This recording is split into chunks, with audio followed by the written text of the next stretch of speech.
Everyone. So আজকে অনেক দিন পরে ব্লগ ব্লগ আমি করতেই পারি না, কারণ আমি এডিট অপশানটা আমার মোবাইলে ওই অ্যাপটাই নেই, সেজন্য আমি করতে পারি না।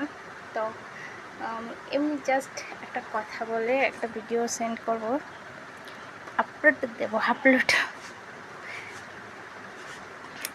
তো আমি নাচের কথাগুলো রিলস আপলোড করি, নাচগুলো পারফেক্ট পারছি না করতে।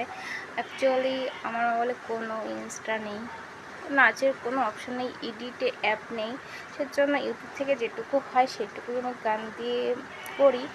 আর এখন ভাবে সবাই হয়তো আমি নাচ নিয়েই পড়ে থাকি, আর আমার লাইফ আর কোনো কাজ নেই, শুধুমাত্র নাচটাই, আর শুধু রিলস করি আর কিছু করি না। না, তা সত্ত্বেও আমি কাজ করি, সেটাই আজকে বলবো। তো আমি এখন স্নান টান করে একদম রেডি হয়ে গেছি। অ্যাকচুয়ালি সকালে পড়া থাকে, আমি পড়তে পারি না, এখন আমি পড়তে বসবো। জানি না কতটুকু পড়তে পারি, আমি পড়াটা না কন্টিনিউ করতে পারি না, সেজন্য পড়ার কথাটা আমি এখন বলিই না। ওই ব্লগে বা কোনো ইসে তো কোনো আপডেট দিই না, কারণ কন্টিনিউ করতে পারি না যেহেতু, সেজন্য বলি না। কিন্তু মাঝে মাঝে পড়ি, এখন কন্টিনিউ করব, আর করতে হবেই, আর করছি কয়েকদিন থেকে। তো আজকে তোমাদেরকে বলছি, পড়তে বসবো এখন, তারপর বিকালে আবার টিউশন আছে, রাত্রে এসে আবার পড়তে বসবো। সো বেশি রাত হলে আবার এদিকে সকালে উঠতে পারি না, তো এদিকে আবার টিউশনের টাইমগুলো আবার টাইমলি যেতে পারি না, সেটা নিয়েও একটু অসুবিধা হচ্ছে। তো দেখা যাক,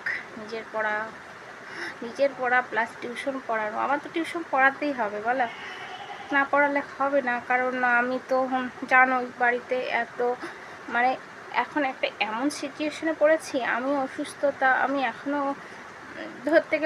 ধরতে গেলে কি আমি অসুস্থই এখনও, পারফেক্টভাবে কমপ্লিট এমনি ঠিক আছে, ওষুধ তো মানে কন্টিনিউ করতেই হচ্ছে, যাচ্ছে না, মানে বারবার ভাবি যে এবারও হয়তো অফ চলে যাবে, কিন্তু না, ডাক্তার বলে না, আর 6 মাস, আর 3 মাস, আর 2 মাস এরকম করে চলছে এখনও। তো দেখা যাক কতদিন চলে। এদিকে দিদির বিয়ে, দিদির অসুস্থতা, তার জন্য আমাদের মানে অবস্থা প্রচুরই খারাপ, আমাদের অনেক কিছুই বিক্রি করতে হচ্ছে এসবের জন্য। তো সেই জায়গায় টিউশন পড়লে যতটাই হয় আমারই লাভ, আর এখানে আমার পড়াতেই হবে। হেসে হেসে বলছি, কিন্তু আমি জানি কতটা কষ্ট হয় ভিতরে, মানে সব কিছু হেসে উড়িয়ে দিই বলে আমি এখনও স্ট্রংলি এরকম আছি, নাহলে আরও ভেঙে পড়তাম। তো পড়তে বলবো, আর তো ওটাই বলার ছিল। তারপর